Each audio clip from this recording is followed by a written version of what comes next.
Hello, it is 9 p.m. in RT. This time to English New Edition. For tonight headlines we have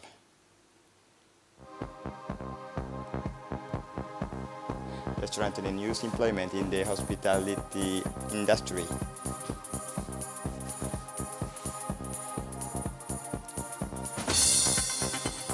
Sudan in a humanitarian crisis needs massive aid. Welcome to our newsroom. The Minister of National Education and Vocational Training, Mustafa Mohamed Mahamoud, accompanied by the UNICEF representative in Djibouti, Ms. Bita Dastel, paid a visit this morning to the Special Education Center for Children with Special Needs at Gabot 4.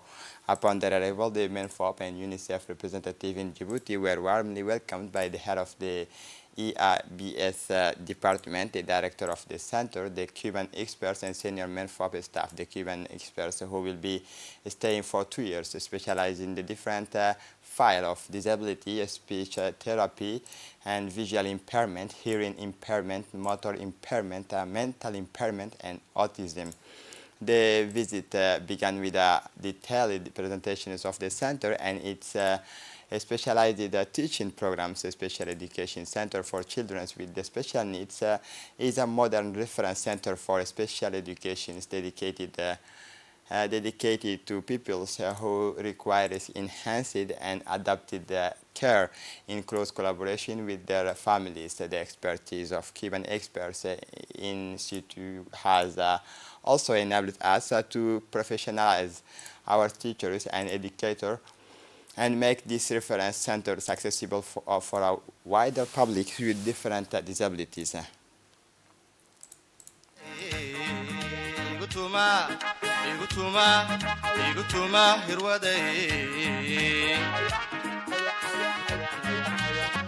qayrkeed halkuu tagay intiyay tilmaansatay waliba taa ka sii dheere qayrkeed halkuu tagay intiyay tilmaansatay waliba taa ka sii dheere taniyo haatan innagoo wada tugan kanu saabatumane igutuma hirwada igutuma hirwada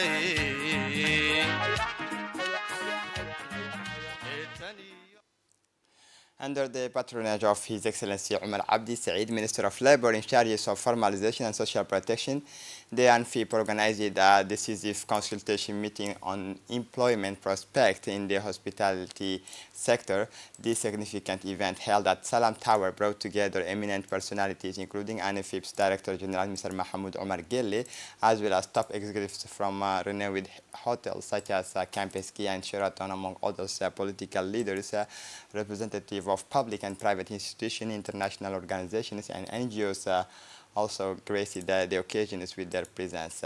The consultation meeting focused on specifically on the hotel sectors, with a clear objective is to strengthen youth employment within the dynamic hotel industry. With this in mind, all key players in the hotel sectors operating in the Republic of Djibouti were invited to take part in the consultation, underlining the importance of their contributions. The aim was to identify and meet their short and long-term recruitment needs. Collaborative initiatives between the Ministry of Labor responsible for formalization and social protection and ANFIP have so far produced significant results. C'est pas un nouvel. Djibouti est un pays dont The Minister of Labor, His Excellency Omar Abdi Said, underlined the government's unwavering commitment to tackling youth employment during his speech. He highlighted the importance of the consultation meeting in defining future employment opportunities in Djibouti's hospitality sector. These efforts have significantly improved the abilities of young job seekers to position themselves within the labor market by fostering connections between labor market players, bridging in the gap between job seekers and potential employers, whether private companies, public employment services, or vocational training institutions. The Diwan Zakat held a ceremony yesterday at the People's Palace to distribute the first installment of the orphan sponsorship collections for the year 2023, placed under the aegis of the Ministry of Muslim Affairs and Waqf Momin Hassan Barre. The ceremony was attended by several members of the government, the Director General of the Diwan Zakat, Suleiman Hussein Musa, as well as array of ulemas and beneficiaries, as well as of orphaned children and their guardians. Sponsorship provides support for orphans, the strengthening and consolidations of social cohesion. The credit undoubtedly goes to the President of the Republic, who in the idea in 2004 of setting up a body responsible for collecting the zakat and implementing the orphan sponsorship programs in accordance with the precept of Islamic law. It should be noted that the Diwan Zakat acts as an intermediary between benefactors and the various categories of rightful claimant through the Republic of Djibouti. The distributions of the first installment amount for 17,400,000 Djibouti francs for a total of 1,160 households with orphans residing in Djibouti City and Balbala.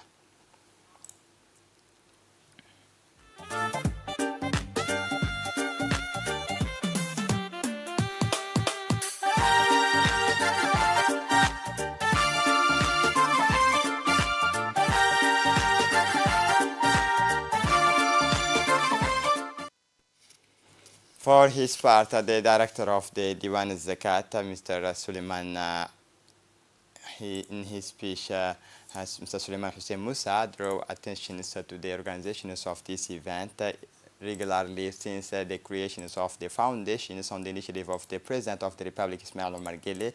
He emphasized that the distribution of this first tranche of sponsorship to orphans in the capital follows the completions of similar distribution in the 5 regions of the interior. This distribution coincides with the start of the new school years and the burdens it places on parents, and also coincides with the celebrations of the Prophet's birthdays in the coming days, and on the latter occasions to launch the project of sponsorship of the orphans on the generous initiative of the President of the Republic, Ismail Omar Guelleh, confirmed the General Director of Diwan Zakat. For his part, the Minister of Islamic Affairs and Waqf Momin Hassan Barre delivered a speech at the distribution ceremony in which he affirmed that the sponsorship of orphans has become one of the values of the Djiboutian societies and the state social policies, and this is a humanitarian initiative launched from the outset under the generous patronage of the President of the Republic, Ismail Omar Guelleh. The orphan sponsorship programs has become one of the most important social programs implemented by the Ministry of Diwan Zakat. One of its objectives is to help orphans continue their education. The Minister of Islamic Affairs also spoke at the attention to the education and care of orphaned children, urging the orphans, the urgent shareholders in the sponsorship programs to commit to paying their contribution, whether monthly, annually, or annually. The purpose of this voluntary participation is to provide support and care to orphans and to provide for their educational needs, which is the very least that can be provided for this segment, said the Minister.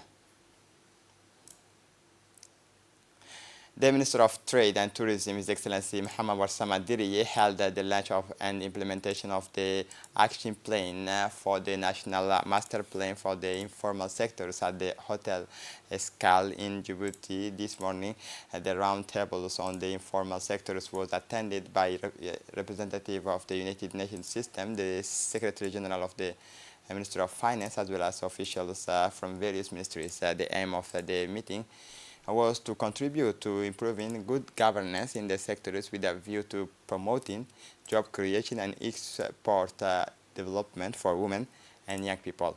This roundtable is timely as the informal sector often faces complex challenges requiring a coordinated approach and additional resources to maximize its positive potential while mitigating its negative effect.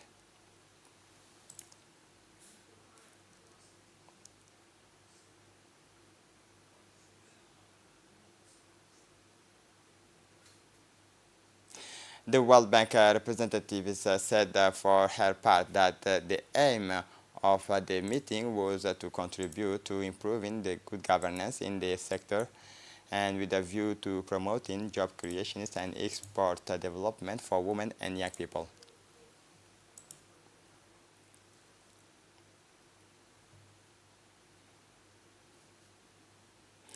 For his part, the Minister of Trade and Tourism, His Excellency Mohamed Warsame Diriye, stressed that his department is fully committed to realizing the visions of the head of state, Mr. Ismail Margele, which is focused on creating jobs and reducing inequalities for the most vulnerable.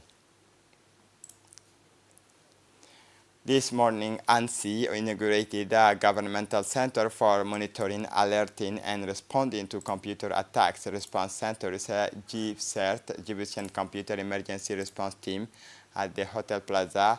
The inauguration was attended by the Secretary General of the Government, Al-Miss Mohamed Abdullahi, and the Director General of ANSI, the Director of Information System at ANSI. The head of the ANSI is ICE Department and head of the GCERT. The Djiboutian Computer Emergency Response Teams is a highly specialized government entities whose mission is to combat cyber attacks by helping the various stakeholders to strengthen their security. Its missions include detecting and managing computer security incidents, threatening government information systems and critical infrastructure, ensuring coordination and collaboration between the various stakeholders, monitors new attacks techniques, malicious tools, treat and alerts relevant parties, developed awareness and training for public and private companies and the general public. This strategic approach is aligned with our country's vision is 2035, which aspires to become a major hub in the digital economy. This morning, the mediator of the Republic, accompanied by his close collaborators, traveled to the PK12 for a fruitful meeting with the local populations who responded to the call and invitations for a team that challenges and inspires them upon his arrival.